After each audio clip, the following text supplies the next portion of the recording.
இந்த சென்னை பையன் எடுக்காம இருக்கிறது பெரிய பிக் மைனஸ்ல. கூப்பர் காலனி மாதிரி பிளேயர் எடுக்காம இருக்குது. கூப்பர் அப்படி போட்டா நான் பிளேயிங் லெவனே போடலாம். அதுக்கு இந்த மாதிரி எதுக்கு எடுக்காத பிளேயர்ஸ் எல்லாம் வச்சு இல்ல பேஸ் பிரைஸ் 3 கோடி பக்கமா தான் பஞ்சாப் எடுத்தாங்க. போயிருந்துருக்கலாம் சென்னைக்கு இருந்த காசுக்கு. அப்பயே கூப்பர் காலனி சென்னை தான் எடுக்க போறன்ற மாதிரி ஒரு பேச்சு இருந்துச்சு. ஆனா போக கூட இல்ல. அதான் இல்ல நாங்க லிஸ்ட்ல ஒரு எழுதி மாதிரி. வச்சிருந்தோம். நாங்க போகாட்டி இவங்க எடுத்துட்டாங்க, 2 டீம் எடுத்துட்டாங்க. சரின்ட்டு தான் மேத்யூ ஷாட் ரீப்ளேஸ்மெண்ட்டாக எடுத்தோம். சிஎஸ்கே பஞ்சாப் அடிச்சிருச்சுன்னா செம மொமெண்டத்தோட நாங்களும் உள்ள இருக்கோன்னு காட்டுவாங்க. மேபி வாங்கலாம், நான் இல்லைன்னு சொல்ல. நாளைக்கே இன்னும் டீம் அங்கே எங்கே நிறைய மேட் என்ட்ரிலாம் நம்பி எப்படி போகிறதுன்னு எனக்கும் புரியல. ஆனால் உனக்கு கையில் இருக்கிற கைவசத்தை வச்சு போராட முடியும். அதையாவது பண்ணுங்கன்னு சொல்ல. போன மேட்ச் மாதிரி விட்டுட்டு நானே விக்கெட் போயிட்டேன், யாரோ ஃபீல்டிங் பண்ணுங்க மாதிரிலாம் ருத்ராஜ் நின்றுட்டு இருந்தேன்னா ஒன்றும் பண்ண ஆக்சுவலி முடியாது. ஒத்துக்கிறீங்க. ஜிகேலாம் வந்துட்டு சிஎஸ்கே மாதிரி ஒரு அற்புதமான டீம். டெல்லி டீம், மும்பை டீம்ல என்ன டீம்? சென்னை அடி அதெல்லாம் கவர்ஸ்ல இருந்துச்சு 2 மணி நேரம். அது நீ டாஸ் படி ராஜஸ்தான் அப்படி அடித்தாலும் ராஜஸ்தான் 90 ரன்னுக்கு ஆல் அவுட் ஆயிருப்பாரு அப்படின்னு சொல்லிட்டு முட்டு கொடுத்துறாங்க. நீ இதுதான் சிஎஸ்கே ஃபேன்ஸா இருந்தாலும் ரியாலிட்டியில பேசணும். இது மாதிரி பேசுறீங்களா யாருமே உங்களை கலாய்க்கு போறது கிடையாது. ஏன்னா இதுதான் உண்மை.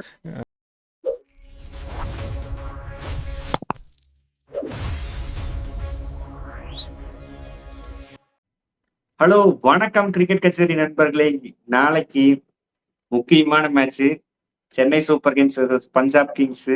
ரீசன்ட் டைம்ஸ்ல பஞ்சாப் பயங்கரமா சிஎஸ்கே கிட்ட டாமினேட் பண்ணிருக்காங்க. ஓவரால் டாமினேஷன்ல வந்து சிஎஸ்கே ஹையா இருக்கலாம் 2 மேட்சஸ்ல 17-15. ஆனா ரீசன்ட் டைம்ஸ்ல 5ல 4 வந்து பஞ்சாப் கிங்ஸா. சென்னையிலுமே பயங்கரமான ஹெட் டு ஹெட்ல ஈக்குவலா இருக்காங்க. 8ல 4க்கு 4. வேற எந்த ஐபிஎல் டீம்ல க்ளோஸ் டு ஈக்குவல் அப்படி வந்து ஹோம் மேட்சஸ்ல அப்படி இருக்காது சென்னை கிட்ட. பஞ்சாப் அப்படி வச்சிருக்காங்க. அது அந்த மாதிரி ஒரு ஸ்ட்ராங் டீம் எகைன்ஸ்டா நாளைக்கு சென்னை சூப்பர் கிங்ஸ் சந்திக்க போறாங்க. என்ன ப்ரோ, ஜெயிச்சிருவீங்களா இல்ல நாளைக்கு தினேஷ் உனக்கான நேரம் வந்து அடி அடிக்க போறீங்கிறீங்களா? இல்லை, நாங்கள் எப்பயுமே ஃபர்ஸ்ட் மேட்சை சாமிக்கு விட்டாச்சு. அடுத்த மேட்ச் நாங்கள் எடுத்துக்குவோம். இன்னைக்கு பஞ்சாப் தனியாக மாட்டியிருக்கு. இவங்க கூட எங்களுக்கு நிறைய பகை இருக்கு. அதை வந்து நாளைக்கு மேட்ச்ல நாங்கள் இன்னைக்கு தீர்த்துருவோம். ப்ரோ இப்படி எல்லாம் பேசக்கூடாது. பஞ்சாப் ரொம்ப ஸ்ட்ராங் ப்ரோ. இருந்துட்டு போகுது ஸ்ட்ராங் தான். யாரு இல்லைன்னா பார்த்தல, தோனி வந்து நெட்ஸ்ல பிராக்டிஸ் பண்ணிருக்காரு. யாருக்காக? எங்களுக்காக. கடவுளே அஜித்தே அப்படி அந்த கடவுள் வந்து மேட்ச் விளையாடணும் இல்ல, வெளியே உட்காந்து வேடிக்கை தான் பார்க்க போறாரு. அவருக்கு இன்ஜுரி. நெட்ல பிராக்டிஸ் பண்ணா வரப்போறாருன்னு தான் அர்த்தம். எப்படி ப்ரோ ஒரு ஃபர்ஸ்ட் 7 மேட்சுக்கு அவைலபிள் கிடையாது. சரி, இப்ப டோனி விட்டுருங்க. பிரேவிஸ் இல்லாத ரொம்ப ரொம்ப பெரிய ஓட்டம் ப்ரோ. அந்த இடத்த மேத்யூ ஷாட்டால நிரப்ப முடியாது. மேத்யூ ஷாட்டால நிரப்ப முடியும். எப்படி நிரப்ப முடியும்னா ஓப்பனிங் இறக்கி விடணும். ஓப்பனிங் இறக்கி விடணும்னா யார், ருத்ராஜோ அல்ல சஞ்சய் சாம்சன் கீழே இறக்கணும். போன வருஷம் ருத்ராஜ் ஆயுஷ் மாதிரி டீம் விட்டு எடுக்க வேண்டியதான். ஆயுஷ் மாத்திர போல உருவில் பட்டேல் போடணும். நம்ம தான் இதெல்லாம் போன வாட்டியே சொன்னோம். உன் டீம் கேட்டுருச்சு, என் டீம் கேட்குமான்னு தெரியல. உன் டீம் ஜெயிச்சிருச்சு, என் டீம் என் பேச்ச கேட்குமா தெரியலையே. இப்பயுமே சொல்றேன், மேத்யூ ஷாட்டுக்கு வாய்ப்பு இருக்கு, உள்ள போடலாம். எப்படி போடலாம்? இல்லைன்னா அது கூட வேணாம், மேத்யூ ஷாட்டை தூக்கிட்டு கூட அக்கிலூசன் போட்டு. Matthew Short able off spinner. அந்த ஆஃப் ஸ்பின்னரை யூஸ் பண்ணணும். அந்த ஆஃப் ஸ்பின்னையும் கடைசி ஒரு பால் இருக்கு போது ஒரு ரன்னுக்கு வந்து அந்த ஓவர் போடுறதுக்கு ருத்ராஜ் இல்லைன்னு சப்ராஸ் போட்டு போயிருக்கலாம். 2 டீமே பேட் எடுக்கலாம் ப்ரோ. சிஎஸ்கேல வந்து ருத்ராஜ், சாம்சன் ஃபார்ம் ஆஃப் லைஃப்ல இருக்கிறாரு. எல்லாரும் கலாய்ச்சிட்டு இருக்கிறாங்க. டேய் அவன் வருஷத்துக்கே 3 மேட்ச் இல்ல, சீசனுக்கு 3 மேட்ச் அடிப்பான். அந்த 3 மேட்ச் வேர்ல்டு கப்லயே வந்துருச்சு. இனிமே ஐபிஎல் அடிக்க மாட்டான்னு சிஎஸ்கே ஃபேன்ஸே கலாய்ச்சிட்டு இருக்காங்க. ருத்ராஜ் ப்ரூவ் பண்ணோம். சிஎஸ்கே ஃபேன்ஸ் எல்லாம் கலாய்க்கல, நீங்க தானா சைக்கோங்க, நீங்க தானா கலாய்ச்சிட்டு இருக்கீங்க ஸ்லிப்பர் செல் மாதிரி. ப்ரோ மீம்ஸ்ல பார்த்தது நான் இத சொல்றேன். மீம்ஸ்ல பாத்துருப்ப. சரி, ஓகே. ஆயுஷ் மாத்ரே / ஊர்வில் பட்டேல், அப்படி சிவம் டூபே, மேத்யூ ஷாட் 5 பேட்டிங் இருக்காங்க. கீழே என்ன நம்ம வரல, மேல ஒரு 5. ஜெமி ஓர்டன் சேர்த்திலாம் போன ஆட்டம் நல்லா விளையாண்டாரு. கார்த்திக் சர்மா நாளைக்கு பார்க்கலாம். போன ஆட்டம் வந்து சான்ஸ் கிடைச்சிச்சு, அதை வந்து கரெக்டா யூட்டிலைஸ் பண்ணல. 14 கோடிங்கிற காசை நீ ஒரு நிமிஷம் காசை எடுத்துட்டு, ஓகே அந்த பையனுக்கு ப்ரெஷர் இருக்கு, நீ சொன்ன ப்ரெஷர்லாம் இருக்கு. ஆனா வந்துட்டு ஒண்ணுமே பண்ணாம எதுவுமே பண்ணாம டக் அவுட் ஆகிட்டு போகல. ப்ரெஷர்ல அடிக்க ட்ரை பண்ணா கொஞ்சம் எடுக்க ட்ரை பண்ணா ஓகே, எனக்கு அது ஓகே. இந்த டீம் கம்ஃபர்டபுளா போயிட்டு அவன்கிட்ட கொடுத்துருந்தா அவன் அவனோட ஃப்ளோவில் போயிருப்பான். டீமே இக்கட்டா ஆடிட்டு இருக்கும்போது அவனையும் கொடுத்துருமா ப்ரெஷரில் இருந்தால் நான் ஒத்துக்கிறேன். எனக்கு அவன் நிலமையிலிருந்து என்னால் ஒத்துக்க முடியுது, பார்க்க முடியுது. ஓகே, இதே மேலே வந்து நல்ல ரன்னா ஒரு 100 ரன், 10 ஓவருக்கு 100 ரன் அல்லது 15 ஓவருக்கு ஒரு 150 ரன் இருக்கும்போது அவன் இறங்கினானா அவன் கண்டிப்பாக இன்னொரு 50 ரன் அடிச்சுட்டு கொடுத்துருப்பான். அந்த மாதிரி தான் நான் பார்க்குறேன். கார்த்திக் சர்மா மேலே எனக்கு நம்பிக்கை இருக்குது. அவன் நான் 14 கோடி அடிச்சுட்டுலாம் பேட்லேயே பால் படாது அந்த மாதிரி பிளேயர்ஸ்லாம் பார்த்துருக்கேன். ஆனால் இந்த பையன் அடிக்கணும்னு ட்ரை பண்ணுறான். அதை நான் சொல்ல வரேன். ப்ரோ நீங்க சொல்றீங்க கார்த்திக் சர்மா 14 கோடிக்கு எடுத்திருக்காங்க. நான் நல்ல பிளேயர் எல்லாம் நம்ம இந்த சீசன்ல பார்க்க தான் போறோம். சரி 14 கோடி கொடுத்து எடுத்தீங்கல்ல, 3 விக்கெட் போனோன்னு இம்பாக்ட் பிளேயர் யூஸ் பண்ணணும்னு என்ன அவசியம்? நீங்க 14 கோடி கொடுத்து எடுத்துட்டீங்கன்னா கார்த்திக் சர்மா முன்னாடி இறக்கி விட்டுருக்கணும்ல. அந்த பையனுக்கு அதோட நல்ல ஆப்பர்ச்சுனிட்டி எப்படி கிடைக்கும்? இம்பாக்ட் பிளேயரை யூஸ் பண்றதுனால ஒரு டவுனு. கார்த்திக் சர்மா கீழே இருக்கிறீங்க, சிவம் டுபே கீழே இருக்கிறீங்க. நல்ல பிளேயரா அவங்களோட ஸ்லாட்ல இருந்து ஒரு ஸ்லாட் கீழே இருக்கிறதுனால அவங்களோட பேட்டிங் பொசிஷன் அஃபெக்ட் ஆகுது. சிஎஸ்கே இது போன வருஷத்துல இருந்து பண்ணிட்டு வராங்க. போன வருஷம் கூட ஒரு காரணம் இருக்கு, டோனி டிலே பண்ணுன்னு சொல்லிட்டு பண்ணாங்க. அந்த இதே வந்து ஃபெயிலியர். அந்த ஃபெயிலியர் மாடலை இன்னமும் யூஸ் பண்ணிட்டு இருக்கிறாங்களே, அது வந்து சிஎஸ்கேவோட வின்னிங்க வந்து அஃபெக்ட் பண்ணதா? இல்லை, நீ சொல்கிற பாயிண்ட் கரெக்டு தான். ஏன்னா 3 விக்கெட் போய் தான் எத்தனை மேட்ச் இப்போ பார்த்த சின்ன எத்தனை 5 மேட்ச் 6 மேட்ச் தான் நடந்திருக்கு. அதுலேயே பார்த்தோம் டீம் ரெக்கவரி ஆகி 200லாம் தொட்டிருக்கு. இவங்க அவசரப்பட்டாங்க. ஏன்னா போன வருஷம் பார்த்த அடிகளில் இதே மாதிரி நம்ம டீமும் ஆல் அவுட் ஆயிருமான்னு அந்த பயத்திலே யார் மேலேயும் நம்பிக்கை இல்லாமல் இம்பாக்ட் பிளேயர் டக்குன்னு யூஸ் பண்ணிடுறாங்க. மற்ற எல்லா டீமுமே இம்பாக்ட் பிளேயர் ரூல்ஸும் நல்லா யூஸ் பண்ணணும். சென்னையை தவிர சென்னை எப்பயுமே கேவலமாக தான் யூஸ் பண்ணோம். எப்போ நல்லா யூஸ் பண்ணாங்கன்னா அந்த கப் அடிச்சாங்க அப்புறம் அந்த வருஷம் மட்டும்தான் துஷார் தேஷ்பாண்டே அப்படியே மாற்றி நல்லா யூஸ் பண்ணாங்களே தவிர ரொம்ப மோசமாக தான் யூஸ் பண்ணுறாங்க. அதுக்கப்புறமேட்டுலேருந்தே இந்த ராய்டு அவங்கெல்லாம் போனதுலேருந்தே இவங்க கேவலமாக தான் அதை யூஸ் பண்ணுறாங்க. எதுக்கு யூஸ் பண்ணுறாங்க கிளாஸ் பிளேயர் மறுபடியும் ராய்டு, ரகானே அந்த கிளாஸ்ல வந்து மறுபடியும் சிஎஸ்கேக்கு வந்து அந்த இந்தியன் பிளேயர் ஸ்கோர் கிடைக்கல. அந்த 23 அதாவது அவங்க என்ன ட்ரை பண்ணுவாங்கன்னா, இப்போ ரகானேல இந்தியா டீம்ல ஆடிட்டு அதுக்கப்புறம் வாய்ப்பு கிடைக்காம ரொம்ப நாள் இருக்க பிளேயர்ஸை தேடி எடுப்பாங்க. உத்தப்பா, ராய்டு, ரஹானே அந்த மாதிரி பிளேயர்ஸ்லாம். ஆனால் அந்த மாதிரி பிளேயர்ஸ் இப்போ இல்லை. எல்லாருமே பெரிய இடத்துல விட்டுட்டாங்க. யாருமே பிடிக்கல. இவங்க யார் தீபக் ஹூடா மாதிரி போனாங்க. தீபக் ஹூடா ஒழுங்காக அடிக்கல. ராகுல் ட்ரிபாட்லாம் இன்டர்நேஷ்னல்லே வரல இவங்க. ஆனால் ராகுல் ட்ரிபாட்லாம் நிறைய காசு போட்டு எடுத்துட்டாங்க. அதனால அவங்க ஆக்ஷன்ல தப்பு பண்ணிட்டாங்க. இப்போ ஒன்றும் புதுசாக யாரையும் கூப்பிட்டு வந்து அடிக்க போறது கிடையாது.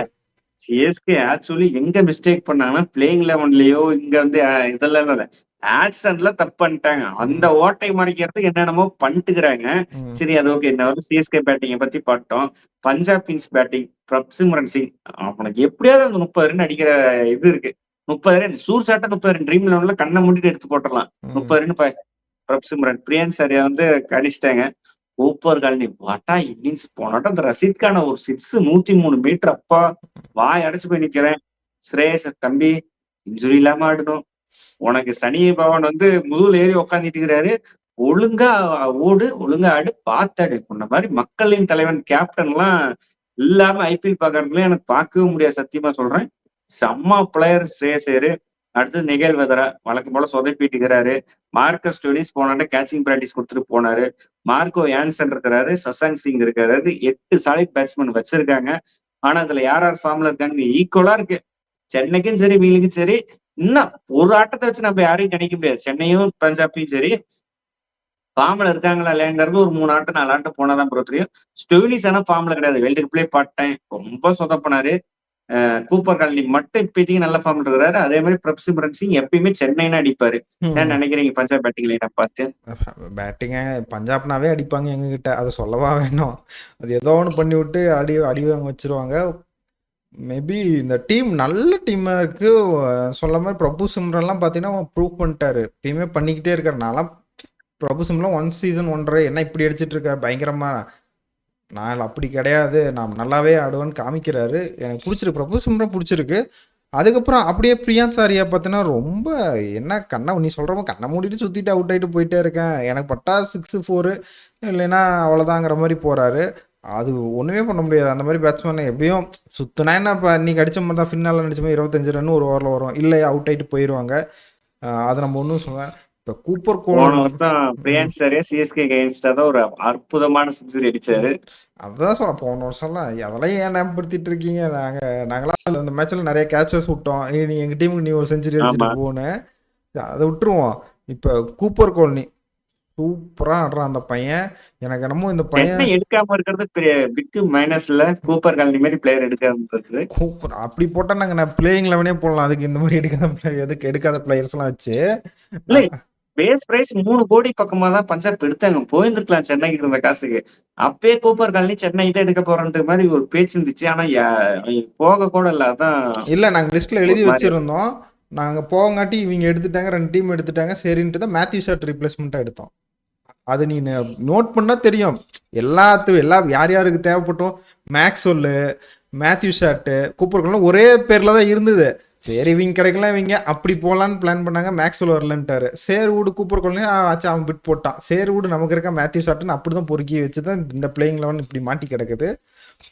பத்திரினாவை விட்டது ஆண்ட்ரஸில் ஏலத்துல வரங்கிற பேச்சு கேட்டுட்டு தான் விட்டாங்க. கடைசியை பார்த்தா ஆண்ட்ரஸில் வந்து ஏலத்துல வரல. அது வந்து அதுவே சிஎஸ்கேக்கு வந்து பெரிய அடியா போச்சு. சரி ஓகே, பேட்டிங்கை பார்த்துட்டோம். அடுத்தது bowling bro. Super bowling side Punjab bro. ரொம்ப ரொம்ப ஸ்ட்ராங்கான bowling unit. Marco Jansen, Harshdeep Singh, Vyshak Vijaykumar, அதுக்கப்புறம் வந்து பிரார் ஆடினா பிராரு. நாளைக்கு சென்னையில் நடக்கிறதுனால பிராருக்கு ஒரு ஆப்ஷன் இருக்கும். சஹாலு, ஜாவியர் பார்த்துட்டு போராட்டம் நல்லா போட்டாரு. அதே மாதிரி சிஎஸ்கே பக்கம் வந்துட்டீங்கன்னா கலீல் அகமது, நூர் அகமது, அன்சுல் கம்போஜ், இவங்க 3 பேரும் போனாட்டு ஒரு இது காட்டினாங்க. ஆனா மேட் கண்ட்ரிலாம் ஐபிஎல் லெவல் வந்து ஒரு நல்ல பவுலரா, அதே மாதிரி வந்து ஜெமி ஓர்டன் ஐபிஎல் லெவல்ல ஒரு பவுலரா, அப்புறமேட்டுக்கு வந்து இம்பாக்ட் பிளேயர்ல யாரும் கொண்டு வர போறாங்க? ராகுல் சேகர் 2-3 வருஷமா வாய்ப்பு கிடைக்கல. கிடைச்ச வாய்ப்புலயும் ராகுல் சேகரை பொழந்துட்டாங்க. அப்படிங்கும் போது வந்து பவுலிங் யூனிட் கொஞ்சம் ராகுல் சேகர் தான் ப்ராமினென்ட்டா வந்து டோனி கிட்ட பேசிட்டு இருக்கிறாரு. நம்ம கிளிக்ஸ் எல்லாம் பார்க்கும்போது தெரியுது. ராகுல் சேகர் தான் இம்பாக்ட் பிளேயரா வருவாருன்னு தோணுது. அப்படிங்கும்போது பவுலிங் யூனிட் பார்க்கும்போது பஞ்சாப் பக்கம் வந்து கொஞ்சம் ரொம்ப ஸ்ட்ராங்கா இருக்கிற மாதிரி தெரியுது. சென்னை பக்கம் வீக்கா இருக்கிற மாதிரி தோணல. ஆமா வீக்கா இருக்குன்னா ஒத்துக்கிறேன். ஆனா எனக்கு என்னமோ என்ன சொல்ல, அக்கில் ஹுசன் ஆடினா இதுலயே பாரு, நீ அக்கில் ஹுசன் சென்னை பிச்சு மாதிரி ஆடினா உனக்கு மேட் ஹென்ரி தூக்கிட்டு அவரே பவர் பிளேல போடுவாரு, விக்கெட் எடுத்து கொடுப்பாரு. பஞ்சாப்ல மேல ஃபாஸ்ட் பவுலிங் வீக்கா இருக்குல்ல. நீங்க அகில் ஹுசன் ஆடினா மேட் ஹென்ரிக்கு பதிலா ஆடணும். ஜெமி ஓர்டன் கை வைக்க முடியாது. போனாட்ட பர்ஃபார்ம் பண்ணவர் ஒருத்தர் தான். அப்ப அகில் ஹுசனை நீங்க ஜெமி ஓர்டனை கை வச்சுட்டு மேட் ஹென்ரியை கை வச்சுட்டு அகில் ஹுசன் ஆடினா கலில அன்சுல் மட்டும் தான் பாஸ் போலாரு. வேற யாருமே ஜெமி ஓர்டன் 3. ஜெமி ஓர்டன் போனாட்ட எத்தனாவது ஓவர் வந்தாருன்னு பார்க்கல. 8வது ஓவர் பக்கமா வந்தாரு. அப்ப ருத்ராஜ் வந்து ஜெமி ஓர்டன் மேல நம்பிக்கை இல்ல. நீங்க ஜெம்மி ஓர்டன் நம்பிக்கை இல்லைன்னா அவரு வந்துட்டு நமக்கு மேலே கலீல் அகமது, அங்குல் கம்போஜ், மேட் ஹென்ரி 3 பேருமே பவர் பிளே பவுலர்ஸ். அவங்கள தாண்டி நீ இவருக்கு ஜெம்மி ஓர்டன் தரணும்னு நினைப்பியா? வாய்ப்பே கிடையாது. அவங்கள ஜெம்மி ஓர்டனோட நல்லா ஸ்விங் பண்ணிட்டு வரணும் தான் இவங்க 3 பேருக்கு வாய்ப்பு கொடுத்தாங்க. அடுத்த மாதிரி மேட் ஹென்ரி கை வச்சுட்டாங்கன்னா அகில் ஹுசன் போடுவாங்க. நீ சொல்ற ஜெம்மி ஓர்டன் பவர் பிளே வரதுக்கு வாய்ப்பு இருக்கு. எனக்கு என்னமோ அது அவரு மேட் ஹென்ரி மேலே தான் கை வைப்பாங்கன்னு தோணுது.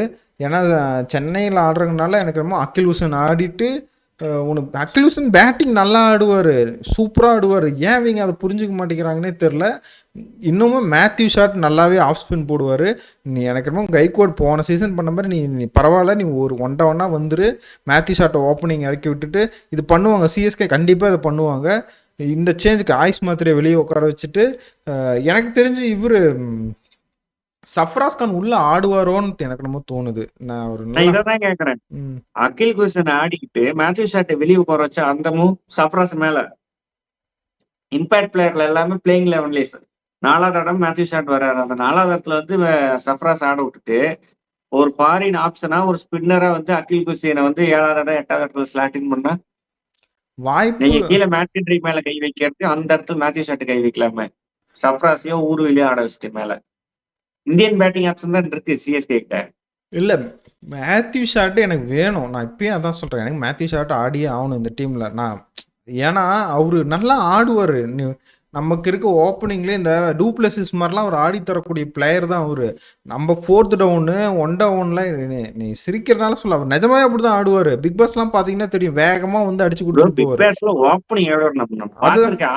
அததான் சொல்றேன், நான் அததான் அவங்க கிட்ட எதிர்பார்க்கறேன். நீ கைகோட 1 டவுன் இறக்கிட்டு பிரச்சனை இல்லை, போன வருஷம் அந்த மாதிரி ஆடுன்னு சொல்லிட்டு இவரு ஓப்பனிங் ஏன்னா அவருக்கு இந்த சஞ்சு சாம்சன் உண்மையை சொல்ல போனா இந்த வேகமா லெஃப்ட் ஹேண்டர் வந்தா அவருக்கு ஆட முடியல, நம்ம ஒத்துக்கிறேன்.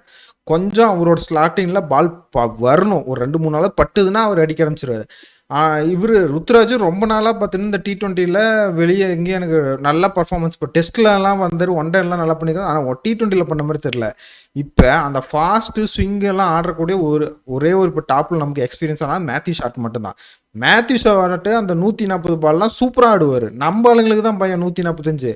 இதே அவர் ஆடிட்டாருன்னா ஒரு கான்ஃபிடென்ட் கிடைக்கும். ஒரு 4 ஓவர் தள்ளி அவர் விக்கெட் ஆனால் கூட நமக்கு பிரச்சனை இல்லை. அதுக்கப்புறம் கைக்வாடு எல்லாம் வந்து ஓரளவு செட் ஆகி அடிச்சிருவாங்க. அதை தான் நான் வந்து ட்ரை பண்ணுறேன். அதுதான் மேத்யூ ஷாட் கண்டிப்பாக ஆடுன்னு சொல்கிறேன். அதனால தான் அந்த எக்ஸ்பீரியன்ஸ் அவர் கொண்டு வந்துருவாரு. ஒரு 4 இல்ல ஒரு 4 ஓவர் தள்ளிட்டா இந்த டீம் நல்ல பேட்டிங் லைனப் தான். அதுக்கப்புறம் சிவம் துபே, கைக்வாடு அப்படின்னு கொண்டு வந்து என்ன ரன்னுனாலும் ஓரளவு 200 சொல்றீங்க. ஆனா பஞ்சாப்ட நல்ல பவுலிங் யூனிட் இருக்கு. யார் யாருக்கு வீக்னஸ் இருக்கு பாருங்க. Sanjay Samson left arm pacer, Shivam Dube fast bowler, அப்படிங்கும் போது ஹர்ஷ்தீப், மார்க்கோ ஆன்சனு, அப்படிங்கும் போது இவங்களோட ஸ்லாட்டுக்கு இவங்களோட ஸ்ட்ரென்த்துக்கு பவுலிங் போடாத மாதிரி, அதாவது அவங்களோட ஸ்லாட்டுக்கு பந்து கொடுக்க மாட்டாங்க, அவங்க ஸ்ட்ரென்த்துக்கு பவுலிங் போட மாட்டாங்கிற மாதிரி நல்ல பவுலிங் பஞ்சாப் இருக்கு. இதை மீறி எப்படி சென்னை சூப்பர் கிங்ஸ் வந்து டேக்கன் பண்றாங்களோங்கிறத பொறுத்த நாளைக்கு மேட்ச் போக போகுது. சகால் போன வருஷம் சிஎஸ்கே அகைன்ஸ்ட் ஹாட்ரிக் எடுத்தாரு. சகாலுமே நல்ல ஃபார்ம் இருக்காரு, நல்ல ரெவல்யூஷன் வந்துச்சு போனாட்டம். அப்படிங்கும் போது ப்ரோ சரி ஓகே எல்லாம் பேசிட்டோம், பேட்டிங் பவுலிங் எல்லாமே பேசிட்டோம். இப்பதான் வரும், நம்மளோட இடத்துக்கு வரும். யாரு பர்ஃபார்ம் பண்ணுவோம் நாளைக்கு? ஒரு பிளேயர் தான். யார் வின் பண்ணுவோம்? நீங்களே ஆரம்பிங்க, சிஎஸ்கே ஃபேன்ஸ். இல்ல எனக்கு என்னமோ நாளைக்கு கார்த்திக் சர்மா. நீ சொல்றதுக்கோசரமே எனக்கு அந்த பாயிண்ட் 50 தேவையில்ல, 12 பாலுக்கு 30 அவனுக்கு தேவை. டிலே ஆகணும், மேட்ச் டிலே ஆகி ஒரு 17வது ஓவரு 16வது ஓவர் இறக்கி விட்டாங்கன்னா அந்த பையன் யாரும் காட்டுவான். நீ அதை புரிஞ்சுக்குவ. நான் கார்த்திக் சர்மாவை பார்க்கணுன்னு நினைக்கிறேன். நாளைக்கு மேட்ச் என்னோட வின்னிங் பர்சன்டேஜ் பார்த்துட்டுனா 50-50 இதுக்குமே சொல்கிறேன். ஓகே தான், பஞ்சாப் பயங்கர ஸ்ட்ராங்கான டீம் தான். சிஎஸ்கே பஞ்சாப் அடிச்சிருச்சுன்னா செம்ம மொமெண்டத்தோட நாங்களும் உள்ளே இருக்கோன்னு காட்டுவாங்க. மேபி வாங்கலாம், நான் இல்லைன்னு சொல்ல. நாளைக்கே இன்னும் டீம் அங்கே எங்கே நிறைய மேட் என்ட்ரிலாம் நம்பி எப்படி போகிறதுன்னு எனக்கும் புரியல. ஆனால் உனக்கு கையில் இருக்கிற கைவசத்தை வச்சு போராட முடியும், அதையாவது பண்ணுங்கன்னு சொல்ல. போன மேட்ச் மாதிரி விட்டுட்டு நானே விக்கெட் போயிட்டேன் யாரோ ஃபீல்டிங் பண்ணுங்க மாதிரிலாம் ருத்ராஜ் நின்றுட்டு இருந்தேன்னா ஆக்சுவலி ஒத்துக்கிறீங்க. ஜிகேலாம் வந்துட்டு சிஎஸ்கே மாதிரி ஒரு அற்புதமான டீம். டெல்லி டீம், மும்பை டீம்ல என்ன டீம்? சென்னை அடி அதெல்லாம் கவர்ஸ்ல இருந்துச்சு 2 மணி நேரம். அது நீ டாஸ் படி ராஜஸ்தான் அப்படி அடித்தாலும் ராஜஸ்தான் 90 ரன்னுக்கு ஆல் அவுட் ஆயிருப்பாரு அப்படின்னு சொல்லிட்டு முட்டு கொடுத்துறாங்க. நீ இதுதான் சிஎஸ்கே ஃபேன்ஸா இருந்தாலும் ரியாலிட்டியில பேசணும். இது மாதிரி பேசுறீங்களா? யாருமே உங்களை கலாய்க்கு போறது கிடையாது. ஏன்னா இதுதான் உண்மை. இது உண்மை ப்ரோ, இது சத்தியமா சொல்றேன், இது உண்மை. பஞ்சாப் நல்ல டீம், நமக்கு ஒன் சைடா ஜெயிக்க முடியாது, ஆனாலும் ஜெயிக்கிறதுக்கான வாய்ப்புகள் இருக்குன்னு சொன்னா இது ஒத்துக்கலாம். பஞ்சாப்ல ஒரு டீமா அப்படிங்கும் போதுதான் என்னடா அப்படிங்கிற மாதிரி தான் தோணுது. நான் என்னோட பாயிண்ட் சொல்லிட்டேன். பஞ்சாப் வந்து நாளைக்கு ஒன் சைடா ரொம்ப ஈஸியா வின் பண்ண போறாங்க அப்படின்னு தோணுது. நாளைக்கு ஸ்ரேயஸ் ப்ரோ செம பர்ஃபார்மன்ஸ் கொடுக்க போறாரு. ஸ்ரேயஸ் அந்த சென்னையும் காதல் கதை தொடர்ந்துகிட்டே தான் இருக்கும். சென்னைனாவே அடிப்பாரு, சென்னை கிரவுண்டுனாவே அடிப்பாரு. அப்படிங்கும் போது அஸ்வின் வந்து பிச்சை பார்த்து ட்வீட் எல்லாம் போட்டிருக்காரு, பயங்கர பாட்டாவா இருக்காமா, 200+ ஈஸியா வரங்கிற மாதிரி சொல்லி இருக்கிறாரு. நாளைக்கு பஞ்சாப் வின்னு. ஸ்ரேயஸ் மேன் ஆஃப் த மேட்ச். அதையும் பார்க்கலாம். அப்புறம் இன்னைக்கு இந்த கேள்வி என்னன்னு சொல்லிடு. இன்னைக்கு கேள்வியா? சரி, இன்னைக்கு வந்து ரொம்ப ரொம்ப கஷ்டமான கேள்விதான். நாளைக்கு மேட்ச்ல யார் மேன் ஆஃப் த மேட்ச் சொல்லுங்க. இது வந்து 7:30 வரலும் தான். 7:30க்கு அப்புறம் சொல்றது வந்து எடுத்துக்கப்படாது. 7:30க்குள்ள சொல்லுங்க. யார் சொல்றீங்களோ 2 பாயிண்ட்ஸ் எக்ஸ்ட்ரா. சரி, லீடர் போர்டு போய் செக் பண்ணி பாருங்க. இன்ஸ்டாகிராமில் இருக்கு, கிரிக்கெட் கச்சேரி தான், அதே பேர் தான். நீங்கள் போய் செக் பண்ணி பாருங்க. அதில் நாங்கள் இந்த வாட்டி அதை குளறுபடிலாம் இருக்குது, உங்களாலே வச்சுருக்கீங்க அப்படிலாம் சொல்கிறீங்க. அப்போல்லாம் யாரும் வைக்கல. அதனால் உங்களுக்கு இப்படி சந்தேகம் வந்துருச்சுங்கிறனால நாங்கள் 3 பேர்த்துக்காக தரோம் அப்படின்ட்டு நாங்கள் எங்களோட வின்னிங் இதை நாங்கள் 3 பேர்த்துக்காக ஆக்குறோம். லீடர் போல் ஃபஸ்ட்டு செகண்டு தேர்டு 3 இடம் பிடிச்சிருந்தாலுமே 3 பேர்த்துக்கும் ப்ரௌனி கேக் தரப்படும். இந்த வாரம் நான் சண்டே லைவ் இருக்கும், லைவில் வின்னர்ஸை அனௌன்ஸ்மெண்ட் பண்ணுவோம். சண்டே அன்னைக்கு கேட்கப்படுற கேள்விக்கு நீங்கள் கரெக்டாக பதில் சொல்லணும். யார் லீடர் போர்டில் இருக்கான்னு பார்க்கலாம். ஓகே, இதோட இந்த வீடியோவை முடிச்சுக்கலாம். பாய் பாய் பாய்.